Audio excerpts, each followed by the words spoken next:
बचपन में जब हम स्कूल जाते थे तो मम्मी हमें लंच बॉक्स देती थी जिसको नाश्ते दान कहते थे, जिसमें 3 खाने हुआ करते थे। मम्मी एक में पराठा, एक में अचार और एक में चटनी रख दिया करती थी। साला हफ्ते में 4 दिन पराठे और 2 दिन उड़द की दाल की खिचड़ी खाने को मिलती थी। लेकिन आजकल की मम्मियां भाई साहब पूरे हफ्ते अलग अलग वैरायटी के लंच देती हैं अपने बच्चों को। कभी पोहा तो कभी पास्ता, कभी इडली तो कभी डोसा, इसकी भैंस की आंख।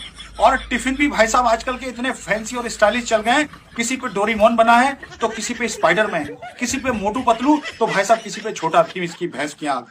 मम्मी जैसा गरम गरम खाना घर पे पैक कर रही है, बच्चा भाई साहब वैसे गरम गरम खाना स्कूल में निकाल के खा ले रहा है। एक हम थे भाई साहब, मम्मी वही 3 खाने वाले में भाई साहब अगर गलती से दाल चावल बांध दे रही है तो भाई साहब स्कूल पहुंचते पहुंचते डिब्बे में से दाल झांकने लग जाती थी। अगर बच्चे को टिफिन का खाना समझ में नहीं आ रहा है तो वो कैंटीन चला जा रहा है। और एक हमारे जमाने में स्कूल हुआ करते थे, कैंटीन तो नहीं थी लेकिन हाँ, टीन के नीचे एक अंकल आते थे चाट बताशे लेके। केले के पत्ते में भाई साहब चाट देते थे 50 पैसे की, और आम के पत्ते का चम्मच बना के दिया करते थे। अगर कभी कभी चम्मच में छेद होता था तो उनसे कहते थे अंकल एक दूसरा चम्मच दे दियो। और हाँ, आजकल की मम्मियां बच्चों को पॉकेट मनी भी देती हैं। और एक हमारे जमाने में भाई साहब पॉकेट तो थी और मनी भी थी, लेकिन वो मनी जो थी वो भारतीय मनोरंजन बैंक की थी।